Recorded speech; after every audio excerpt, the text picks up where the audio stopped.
চলেন শুরু করি। আমি আজকে আসছি ব্রহ্মপুত্র নদীতে। আমার মূল উদ্দেশ্য হচ্ছে আমি প্রকৃতির সাথে একটু মিশতে আসছি। আমি বাড়িতে আসলে 16 আনায় প্রকৃতির দেওয়ার চেষ্টা করি। এখানের যে পরিবেশ সবসময় মনোমুগ্ধকর। আমরা মাঝে মাঝে আসি, এর জন্য মাঝে মাঝে উপভোগ করতে পারি, সবসময় তো দেখতে পারি না। সুযোগ পাইলে আপনি প্রকৃতির সাথে মিশেন, ঘুরেন, ভাল লাগবো। হ্যাঁ, আমার ভিতরে আসলে কন্টেন্ট বলতে কোনো কিছু নাই। এনে আইসি শখে, অনেক কষ্ট করে ভিডিও করতেছি, এর জন্য আর কি, মূলত একটু কথা কওয়া। আমার জীবনের সবচেয়ে সুন্দর মুহূর্তগুলো মনে হয় আমি আমার বাড়িতে আসলে কাটাই।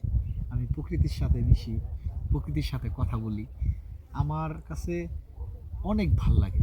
এইটাই হচ্ছে আমার কাছে সবচেয়ে সুন্দর জায়গা, যেইখানে আমি প্রকৃতির সাথে মিশে কথা বলতে পারবো আর ছোট ছোট ক্লিপ নিয়ে ভিডিও করি। এইটা আমার কাছে অনেক আনন্দ দেয়। তো সবাই ভালো থাকবেন, দেখা হবে পরের কোনো ভিডিওতে। ঠিক আছে, আসসালামু আলাইকুম।